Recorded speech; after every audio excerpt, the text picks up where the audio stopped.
Thank you, Tim. Can you hear me all? Good? Yeah. I want to welcome students out of my class. I teach intro physics, the labs, and have the honor students, and they came up here and showed up. I want to welcome you. It's a real pleasure today to talk to you about a puzzle that has captivated the nuclear physics community for about 10 years. And I want to tell you about what this is all about and how you're going to try to solve it. The puzzle is that physicists have measured the proton radius for the last 50 years. And we thought, very exactly how big the proton is. Actually, we thought, it exactly until 10 years ago, until a very smart group of physicists from Germany showed up and did a measurement, the most precise measurement that there is at this point. And to everybody's surprise, they found a different value. And they were shocked. Everybody else was shocked. And I want to tell you what actually has happened and how we want to do this. Result. Now, the proton was discovered just about 100 years ago, 1917. And it has been extensively studied since then. And measurements as I said, to try to find the size started about 50 years ago. What I want to show you today is, as you can see from the title, what is a proton when you look at it very closely? Not from far, but from very close. And how do physicists, what kind of tools do physicists use to measure size of an object? And then what are you going to do to try to solve this problem? And especially what our group here in Michigan does to solve this problem, or hope to solve this problem in a new way. So to start, I want to go over to the first experiment here and measure the radius of an object. And let me take this object here. This is a sphere. The sphere is a metal sphere. It's about 3 inches in diameter. And you could imagine to measure the sphere in all kinds of ways. You can take a ruler. The way I would suggest we measure this is you take a caliper. And since I don't wear my glasses, I can't see what it measures. So I'm objective here. I put it down here so you can all see. See, I didn't see anything because I didn't turn it on. So let me try again. So it starts at 0, as you can see. So now I open it up. And it's very close to 3 inches, 2.97570.5 inches. So you can take it off again and go in the center. So for an object like this, it's very easy. There's a well-defined procedure how to do this. A few weeks ago, I looked up in the sky, and I was wondering, preparing for this, how would I measure the size of a cloud? Now, that's a little more difficult. First of all, it's far away. And for me to know how big it is, I would have to know how far it is away. I could make a picture. I could take a ruler and measure it. But then I would think, where do I start and where do I stop doing the measurement? So if an object is fuzzy, it's a lot harder to come up with an idea. Now, instead of going in the large, I want to go in the small because a proton is small. And so I want to do an experiment here. And I want to measure the size of the width of a hair. And I need a volunteer. Actually, let me say, I need 2 volunteers. And the way you can be a volunteer is 3 ways. You have either very thick or very thin hair. And you're willing to give me 1 strand of your hair. And you're not afraid if my assistant comes by with the scissors and cuts off a piece. So if anybody has really thin hair is willing to sacrifice 1 strand of hair, hands up, please. Here, let me go up there. So hands up again. Do you have to choose?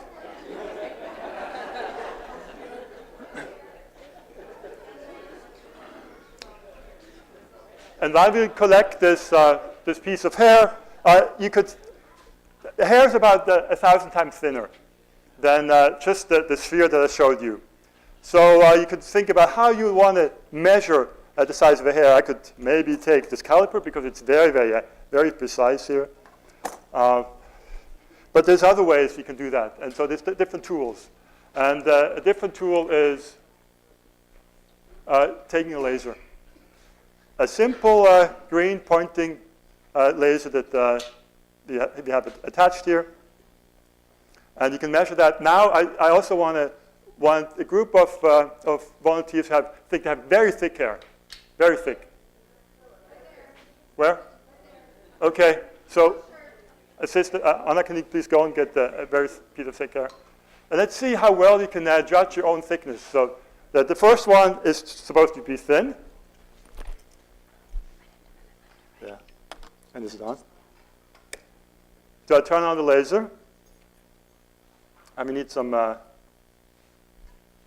it's going to come in a second. Okay. Then I'm going to try to align it here.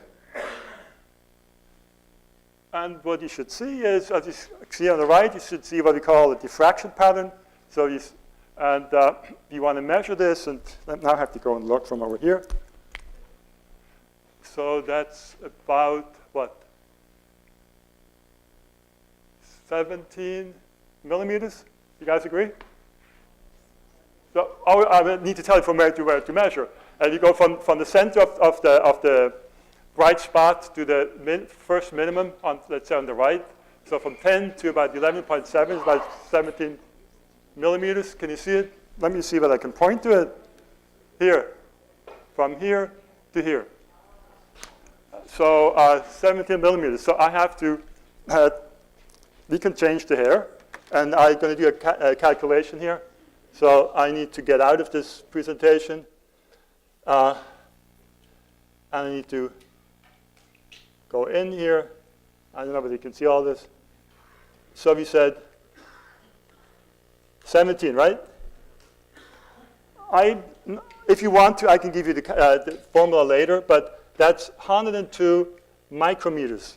A micrometer is a millionth of a meter. So 102 micrometers, that's actually pretty thick hair. I wouldn't say that's a very thin hair.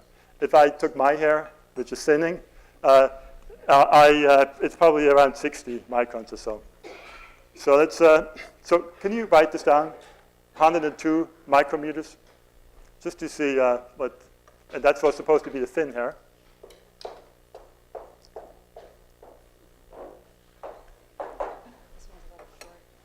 It's a little short. Yeah.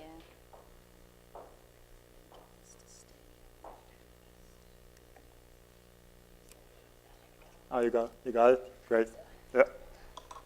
The staff here is fantastic. So even short there. So can you see this? Let me see. About 20. Okay, 20 microns, 20 millimeters. Let's plug that in here.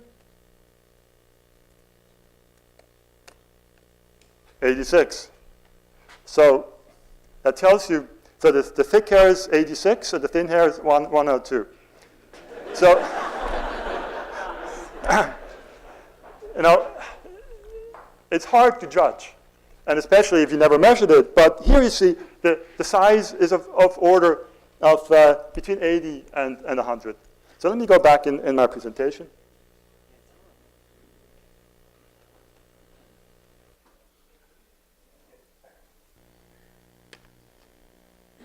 Okay, you're back in business, great. So now, of course, you want to go to a proton. First, you need to go to an atom. So we went down a factor of 1,000. Now let's go down a factor of 100,000. And if you had the chance to be here last week, then Professor Amadei talked about Brownian motion, actually showed an experiment. So I'm not going to, because many of you come here again and again, so I'm not going to show you this. So Brownian motion is one of the first ways how physicists find out how big an atom is. Another way is you take X-ray diffraction. So you take an X-ray tube, as if you go to a dentist, and you shine it at, here the example is a DNA sample. Now that's not like a strand of hair, just we call it a one-dimensional object, which gives basically a one-dimensional interference pattern. There you see on the left, if you look at the screen, you see dots all over in 2 dimensions because we irradiated a 2-dimensional object. And you see all these points, and from these points you can determine what the size is of an atom. Now, an atom is, physicists call it, the size is about an angstrom. Many of you may not know what that is. It is a decimal point followed by 9 zeros and a 1, or at the tens of a billionth of a meter. So we have gone down quite a bit. Now, we want to go lower, right? We want to go to proton. So how would you measure something even smaller? Well, physicists like to throw things, particles, at their targets and see how they scatter. Actually, if you go back for a second here, what we did actually, we threw light at the hair. There was visible light, and we got some scattered light. And then as X-rays, we threw photons with higher energy at the DNA sample, and we got a scattered. We looked at scattering, and so one of the pioneers was Rutherford. He got the Nobel Prize not in physics but in chemistry for the work he did early in his career. When he invented the notion of a half-life of radioactive substances. He also discovered radon. Radon is the atom you don't want to have in your basements here at Michigan. And he also differentiated it and named the alpha and beta particles. Alpha particles, that's going to be important just in a little bit. Those are nuclei of helium, the positive charged nuclei, and betas are electrons. So he's really famous for an experiment his students did. It's the gold foil experiment. And what he found is when he takes alpha particles from radium, radium was discovered by Madame Curie, made her famous. And radon is a daughter of radium. So they use radium, which emits lots of alpha particles. He put it on a very thin foil. And the idea was, let's see what happens. Just throw things at it. And most of these particles that went through the alpha particles that went through, they went on the screen that would light up whenever it hits. But sometimes they would go to the side and even sometimes come back. And that was a real surprise. People really didn't expect that. But Rutherford really had a brilliant idea. Well, if that's true, if that's what's happening, then the atom really must be must have a nucleus that's very heavy, that's positively charged, and that's very, very small. And then there's some electrons around it. The electrons are very far away. So if you, for instance, take the tip of a lead pencil, and that's the nucleus, if you want to know where the electrons are, they are somewhere up at the end of the hall here. So that means an atom is mostly empty space. It's positively charged because you know that equal charges repel. And so the helium atoms, they are positively charged, and that's the way they can come back. Then he went on and did the first nuclear reaction. He did the first splitting or controlled splitting of nitrogen atom with alpha plus nitrogen, and he got these. He found these particles that penetrated much more than alpha particles, and then he named them protons, which in Greek means first, because he thought that's the first particle that's really fundamental. Not the atom that the Greek thought is fundamental, but the proton is the smallest one. Now, eventually, physicists replaced these alpha particles with accelerators in the late 20s and started to play around. And what they found is lots and lots of fundamental particles. There's a myriad of fundamental particles, pions, kaons, all kinds of particles. And theorists realized these cannot all be fundamental. So two physicists came up basically at the same time in 1964 Mary Gell-Mann at Caltech and George Zweig at CERN, who actually was a student of Feynman, so there's a connection to Caltech. They came up with the idea that in order to make sense of all this particle zoo that was going around, let's propose the quark model. It was very simple. You take two up quarks and a down quark. You give them a fractional charge of 2/3 for the up and negative 1/3 for the down quark. And you end up with 1, that's the charge of the proton. So it's certainly not point-like because it has particles inside.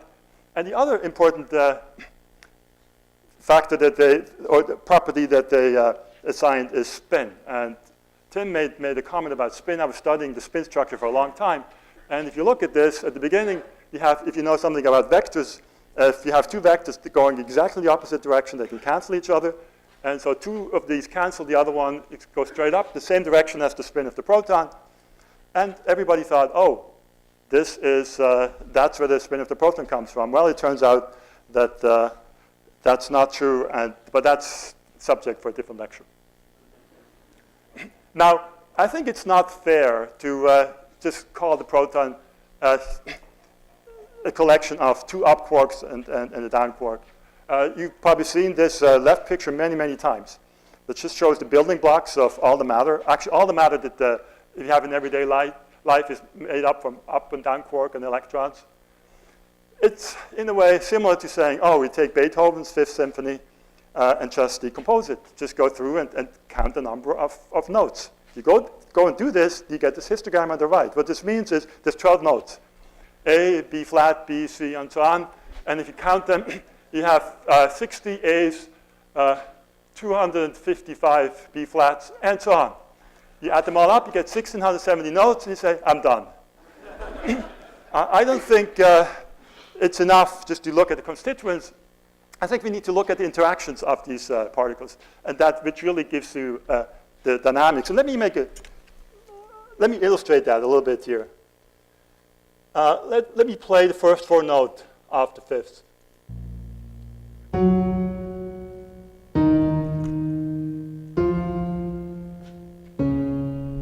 Now, if you play music or have played this, you probably know this is G, E, F, and D.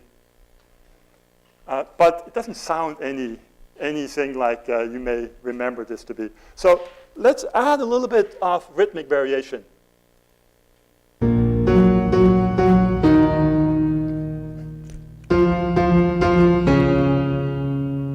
And now let's make it faster. Now it starts to sound. And let's now put an orchestra together where the notes of all kinds of different instruments actually interact with each other and create the dynamics.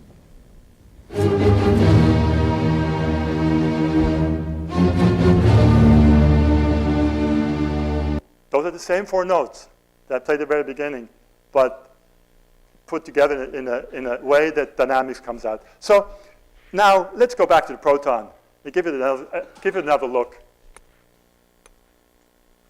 At the bottom right here, you see the proton. If you look very carefully, you can still see the 3 quarks, the 2 up quark and the down quark. But what really happens to the proton are held together by something called gluons. And gluons are interesting objects. They interact with the quarks, but they also can interact with each other. And they can just decide to split into 2. And sometimes they decide, oh, I want to be a quark-antiquark pair, and just out of nowhere, they create that, and then they say, okay, I want to be back a gluon. And so, in a way, if you look at the proton very, very closely, you see this dance of particles coming in and out of existence.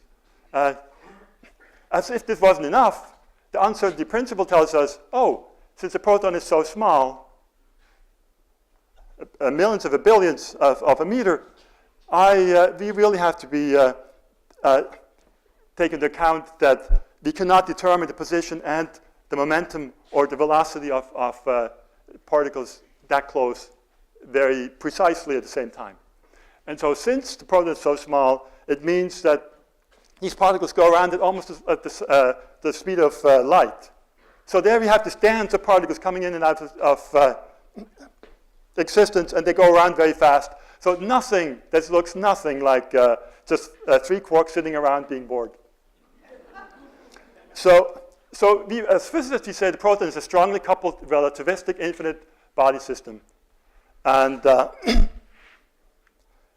artist's view of this could be something like this. The proton is fuzzy because it has all these things going on, and it's hard to define the radius. And the way the radius is defined is, well, if you take a picture many, many times, so if you scatter many, many times and you look at the scattering process, we just average over the density because we can sample the density.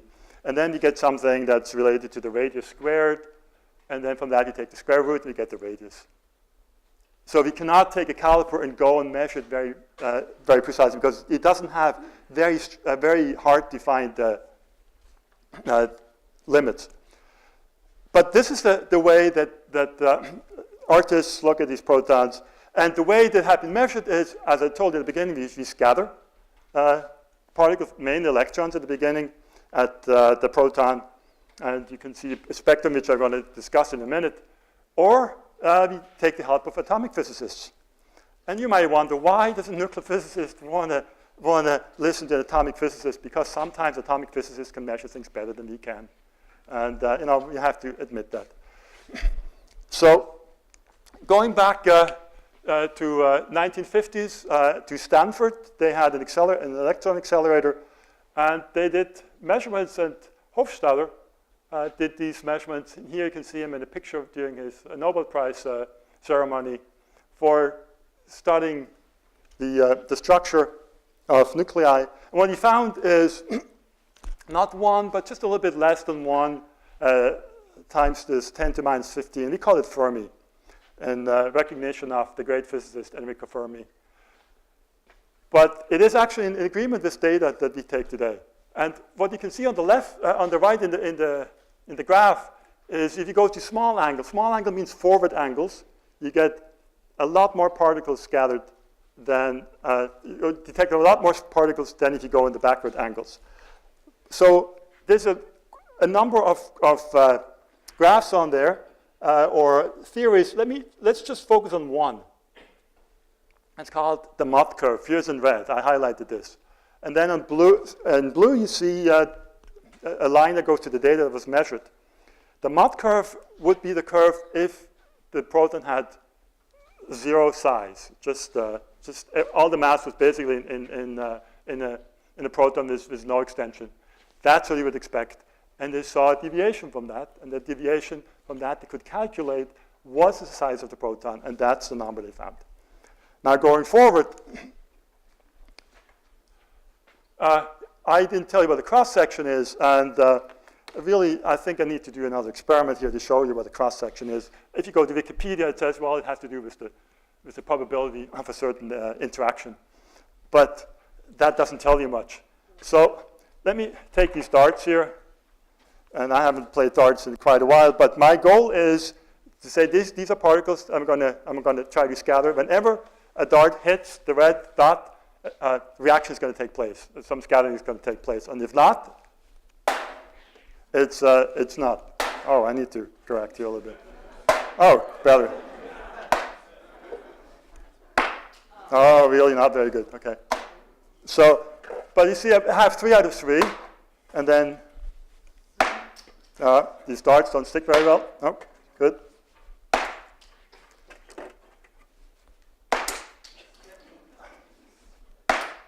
I don't know what's going on here. Okay, so let me stop here. What I want to show you is whenever a dart hit this area here, even if it's on the side here, like in tennis, you hit the line, it's in, then an interaction takes place. If they're outside, no interaction takes place. If this was the size of the proton, the electrons would be 100,000, this is a half a foot, 100,000 times further away. So there's a lot of space where nothing happens. But the cross-section is now defined, if you define it as an area where where you have only interaction when they hit each other, when they find each other, then it's just a geometric size. Then it's just an area. And the cross-section would just be the area of this red dot. That's different than saying it's a probability of having an interaction. Actually, the cross-section is measured in units of area. very small units of area, but in units of area. Now you can go back and say, well, it's not exactly what happened when Rutherford did his gold foil experiment. What he found is that most of the alpha particles went straight through, but it's possible to have an interaction even if you don't hit it exactly, if you're a little bit away. So if you almost hit it, but you don't, you get deflected a little bit, and the alpha particles, they actually don't hit this directly, the nucleus, but they're repelled before. So it's called an action at a distance. And so most of the scattering experiments we do in nuclear physics, it's action at a distance. So even if you don't hit it exactly, you still have an interaction. So the cross-section is a little bigger than just the geometry. So if you then go measure or list all the data that have been taken since 1950 in electron scattering, you see they scatter around, have different, these long bars, these error bars, they really mean how precise could people measure it. And they agree pretty well.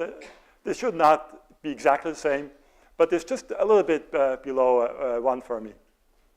Now the other way of measuring is using an electron, using electronic hydrogen, the normal hydrogen atom, and it was postulated by Bohr in 1913. And so the idea is you have a heavy positively charged nucleus, and you have electrons going around on orbit similar to the solar system, except in the Bohr atom, the attraction is by electrostatic forces, not just by not by gravity. And then, however, we learned in the meantime this is not really accurate. And if you use quantum mechanics, and you have to use quantum mechanics, you have to introduce something else. And you have to introduce a wave function. And a wave function is a mathematical tool to help you to get some information about the position of the electron. And they're called S and P, and why did that called that way? Let's not worry about it. Let's just worry about the first two, S and P. If you look at S, and I make a point out of this because I need this for a later argument, it looks spherical. And that basically, if you square that wave function, it gives you a probability of finding the electron somewhere in there. And if you look carefully, the proton is supposed to be in the center and the origin at x, y, and z equal to 0. And there's some overlap of the electron with that point in the origin. So sometimes the electron can sample the location where the proton is. If you look at the P wave, then you see, if you can see that there's actually, you have two blobs on the side, and they're oriented differently depending on some parameters.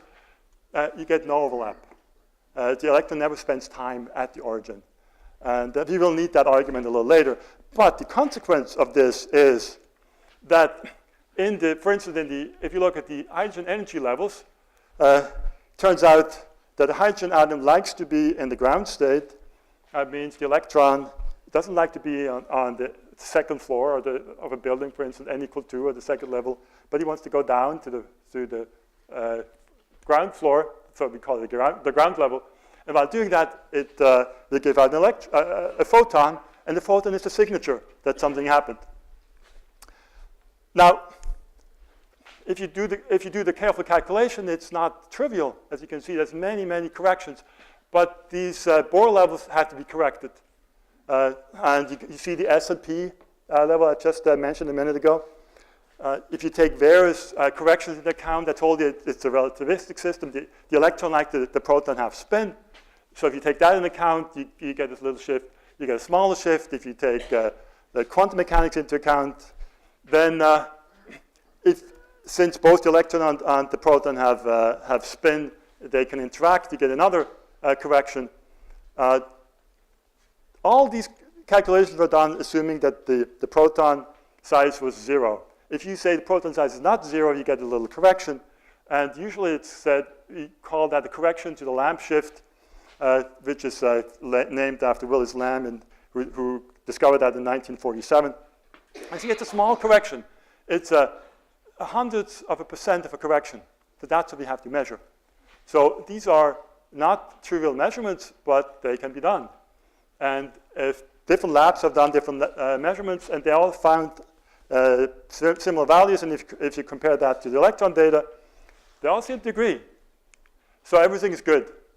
That was until 10 years ago. Everybody was happy. We knew the size of the proton. It was 0.88 Fermi. And, but then the question was, can we do better? And of course, I told you that the group in Germany thought, yes, they can do better. And well, they hoped they could do better. Not to find a different value, but to get smaller, more precise measurement. And they used what's an exotic form of hydrogen. It's called muonic hydrogen. Let me tell you why and what it is. Why do you use it is, well, because the muon is just a sister or brother of the electron. And you heard many times that if you look at the building blocks here, that's the first generation of matter is what constitutes all the matter that we live in. The second one it contains the muon. The muon should behave exactly the same way interaction-wise. It's just heavier, about 200 times heavier. And it only lives for 2.2 microseconds. A microsecond is a millionth of a second. So imagine you want to do experiments with a particle that only lives for 2 millionths of a second, and then you want to learn something. Well, it turns out in atomic physics, reactions take place very quickly, and they take place about 10,000 times faster. So there's some time to do an experiment. And so what is the muonic hydrogen? In the normal hydrogen, you have an electron and the proton. In muonic hydrogen, you replace the electron by a muon, and since it's heavier, the radius or the size of the atom shrinks by a factor of 207.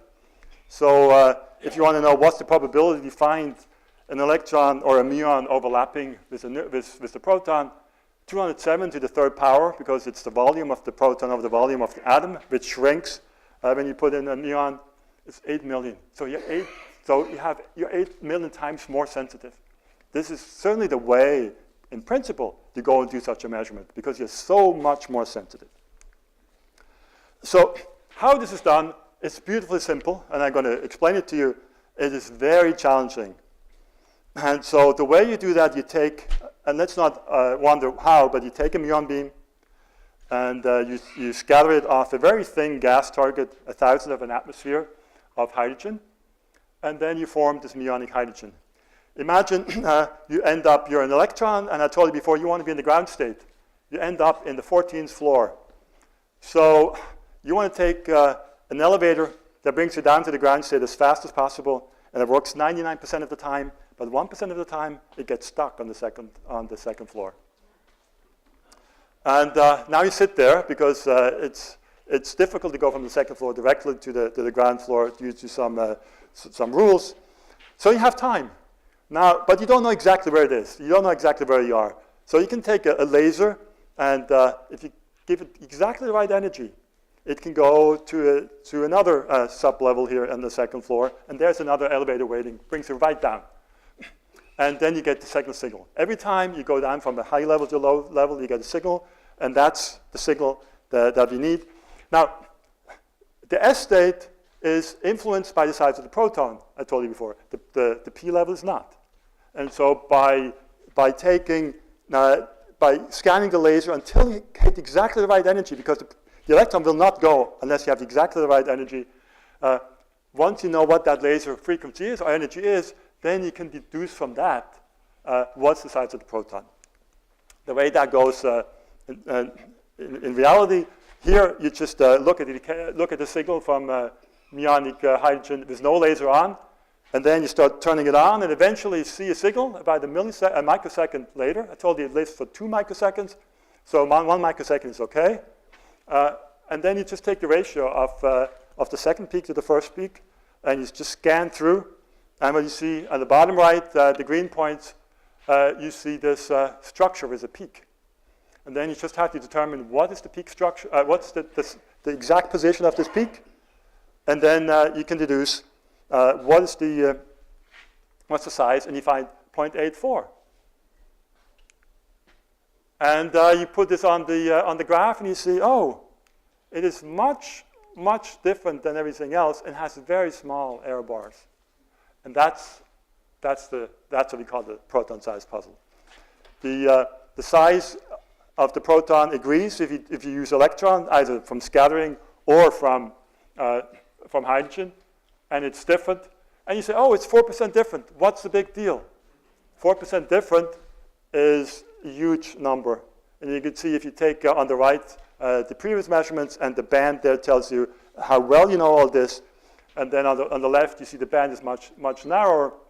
That's almost 8 standard deviation. That's huge. So what this means is the radius is 4% smaller. That means the density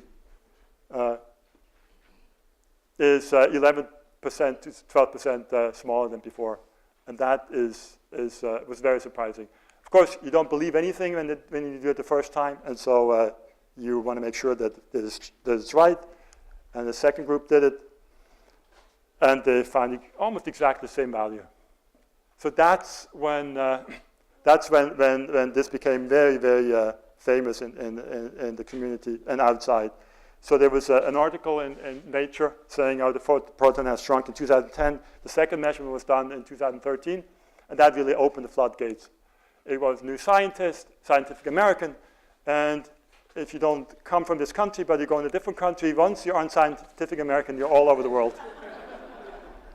And even the New York Times, and they made this really cute cartoon here. Imagine you wake up in the morning one day, and all your clothes is too big because you shrunk by 4%. But it's not just interesting, it actually has consequences. It tests our theoretical understanding of the proton, and it directly relates to the strength of the strong interaction, which has consequences in general. So how do we resolve this puzzle? Well, the first thing is, if you do a measurement, you're never sure you did everything right. So let's go back and check that we did things right. An example here for the most precise measurement, and you see that that's the value on the left, is the EP scattering. One tick mark on the bottom is 10 gigahertz, so 10,000 megahertz. But all the values here, all the calibrations are much more precise. So there's no way that it can be that much off. You can look at electron scattering, but it turns out that almost all measurements, they agree, with a couple exceptions. The atomic hydrogen, only an error of, if you made an error of 1,700 times, if it's less precise than you thought. So that seems unlikely. And you know, the calculations are complicated. So theorists have tested that, and you know, I want to show you there's many tests they make. And one group compares themselves with other people, and if you had the eyesight, and you can look carefully if you want to go back later, everything agrees. They have recheck. We don't know what the issue is here. So, except maybe the electrons, do they behave the same way as the muons? And so, well, the standard model tells us they should behave exactly the same way, except for the mass. And if it's not, then it's physics beyond the standard model. And that's exactly what the Large Hadron Collider at CERN is looking for, physics beyond the standard model. And we haven't heard any big evidence that there is very strong signals for beyond the standard model physics. So, but maybe here, who knows? So, how do we resolve this? Well, we can say let's recheck our theoretical measurement, our theoretical calculation. Let's redo some of the measurements which is actually happening. Let's take helium, for instance, and replace an electron by a muon.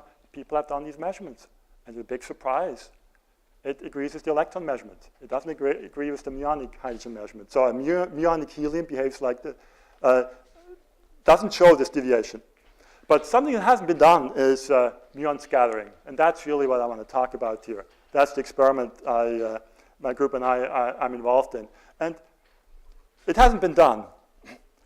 So there's some interesting possibilities. Imagine this muon scattering experiment agrees with the muonic hydrogen measurement.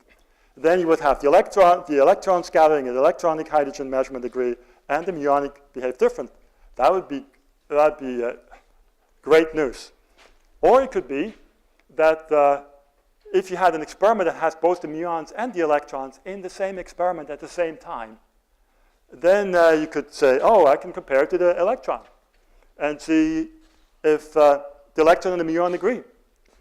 And if they do agree, then you put a big question mark over here on this muonic hydrogen measurement, because there may be some theoretical considerations that haven't been taken into account. So it turns out the muons can be found in Switzerland that you want, and for a change, it's not at CERN. CERN always gets all the headlights. It's actually at the sister institution. CERN is called the European Center for Nuclear Physics. The Swiss Institute was called the Swiss Institute for Nuclear Physics. That's where I started my career. It's all fine if this is all done in German. So when I was there, everything was done in German, but it eventually became international. And then Swiss Institute for Nuclear Physics, if you abbreviate that, it doesn't sound so good. And so they renamed it, and they call it Paul Scherrer Institute. And it's located between Basel, where I grew up, and Zurich. And it's on the Arbor River, as you can see up there. And it allows the really attractive part of this lab is it allows you to do both the electrons and the muons at the same time. And so you can test whether electrons and muons behave the same way. And it has the most intense proton beam in the world. It's 1.3 megawatts. If you turn on a light bulb, it's what, 60 watts. So that's a lot of power that's being used there. And it's needed to make enough muons and electrons. So you take protons and shoot it at a target as hard as you can, and out come pions. I didn't talk much about pions because we're not interested much in them, but pions decay. Pions decay in a muon, and muons, after 2.2 microseconds, they decay in an electron. So there you have a beam of muons, pions, and electrons. And on the right, you can see that. If you go to the right energy, then you see you can separate these particles. If they go through an accumulation here of magnets that you need, where the experiment is up here and where you start with protons here. And if you change the polarity of the magnet, so you go from positive to negative, you can still see electrons, muons, and pions. And so this is the ideal place to do an experiment like this. So the experiment looks very simple. You need to know where the proton comes in. So that's at the bottom where you say psi PM, sin scintillators, 3 gem detectors, that side. So the beam comes in from the bottom. And then it hits the target, which is in blue. And then you just see where the particles gather. Now, I want to focus on what the mission group has been doing in the last minutes of this talk, because this is all the work that my group has been doing. It's usually, I just meet with them and we talk, but they do all the work. So I want to highlight a little bit what they've been doing. As a physicist, you don't always think the same way as an engineer. And oftentimes you think, oh no, I'm smarter than an engineer. And well, it's not always true, fortunately. I'll tell you the story here. If the beam comes in from the back here, you hit a target which has hydrogen in it in a liquid form, you would like to have nothing in the way to scatter from. But since the particles scatter not just to 9 degrees, but to more than 90 degrees, an engineer will tell you, if you put a vacuum on there, there's so strong forces, it's like going to close its mouth and it's going to collapse and your detector breaks. We told them, well, you have to try harder, make a strong back. If you're really strong in the back, you can hold it. They did it. And so we started out putting a lot of emphasis on getting a target like this with these vacuum windows. You run everything in vacuum so you can make it cold. They told us, you should do something like this. Have some posts in the front here to make things strong. Everything is straight. We know this all works. We tried to do it differently. We use Kapton. Kapton is some plastic that is very radiation hard. And if you put in a vacuum, if you put in a vacuum, things contract because there's forces from the outside. And I don't know if you can see that, but you see it's bent in, but you see all these pleats forming. Because if your waste goes in, your your material has to go somewhere, and there's no other way than to make pleats. We had this one person who knew about the sail industry, and he said, in the sail industry, they have these materials, but it's very light, they're very strong, and they use carbon fiber to make things strong. It's true. It make it strong, and you can see on the right, this is sailcloth. It doesn't deflect as far, but it still makes the pleats. And I told you before, if you want no material, you have to have material because of the vacuum, and so this doesn't work. This just doesn't work. So we had to, after several months of trying, we had to tell the engineers, you were right. Let's do some straight windows. Straight windows works fine. To make them very big, capped on as a plastic, it deforms in too far, so it cannot be used, but it doesn't make any pleats. So no pleats, but really the winner is this sailcloth, because nobody has ever done a target like this before, but this mylar laminated aramid fabric, it's called, doesn't deform very much, and then that's how the target looks like. After it's built and installed at PSI in Switzerland. On the side is the windows where the scattered particles come out in the front. I remember there's all these particles going straight through that don't interact. That goes to the Kapton. Kapton is a radiation hard, so it will withstand. And so then next to it is actually what we did here ourselves. We worked with the chamber, with a company, but on the right, in the middle here, we did ourselves.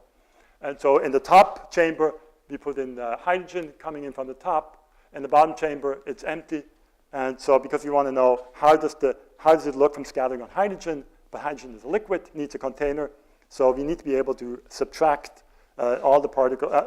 We need to understand where the backgrounds come from scattering on these side windows. And since hydrogen is highly flammable and explosive, we had to do quite some tests. We run at 1 atmosphere, and we tested it. And if you can see, if you go at 2 atmosphere, you get a little bulging. If you get a 50 psi, more than 3 atmosphere, it starts to really bulge, and eventually it bursts. We did this measurement, of course, not with hydrogen, but with water. And so that's how cell looks like. It just rips. But it works just fine at 1 atmosphere. We want to know how high a pressure could be sustained before it goes. Because if it goes like this, it's a catastrophe.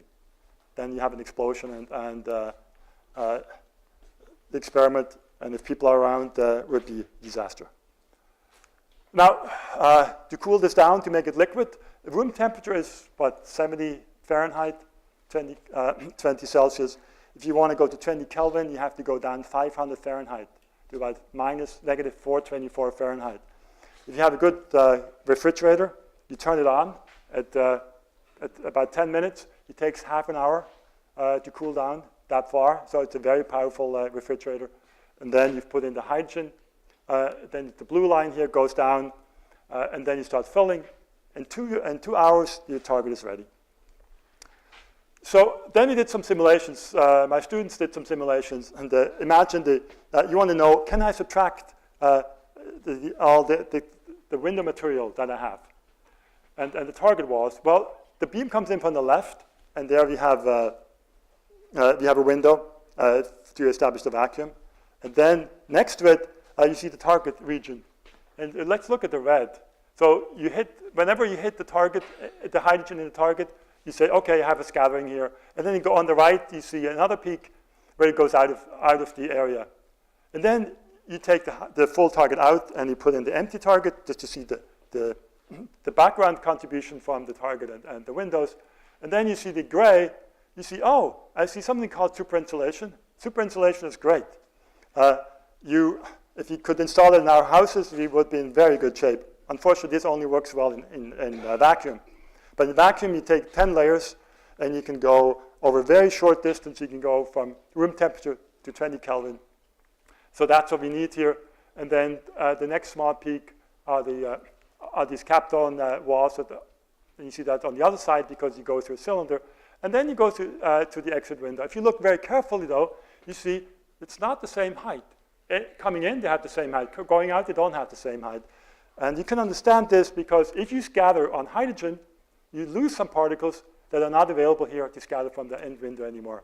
And if you make the subtraction properly, you can see everything in blue here is what we get from hydrogen. So we can actually separate out all the events you don't want and look at hydrogen. So what's the status of the experiment? My group joined about 2.5 years ago. The other colleagues, they started in 2012. They had 16 runs to test all this. And on the left-hand side, you can see some of the detectors that help you determine where the scattered particle went. In the middle is the last magnet where the particles come out and then go towards the left here, towards the target, and hit the target from the back here, and this is the target installed.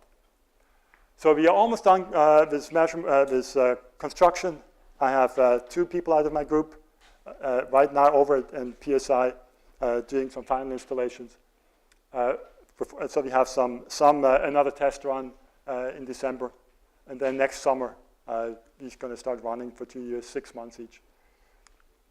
And the idea is to do both the electron and the muon to see whether they give the same result and whether they agree with former measurements. And we're going to get, if you look at how precise we can do it, we can never do as precisely as this muonic hydrogen, just because the technique doesn't allow that. You would have to run forever. But this is a collection of all the data on electron scattering, and we should be able to do as well as this. And if you can see that there's a difference between electrons and muons, then we could solve the puzzle, which would be fantastic. So the Muse collaboration officially has 25 institutions and 58 collaborators, but whenever we go to a meeting, it seems to be only a third of these people ever show up. And so those are the people actually doing the work.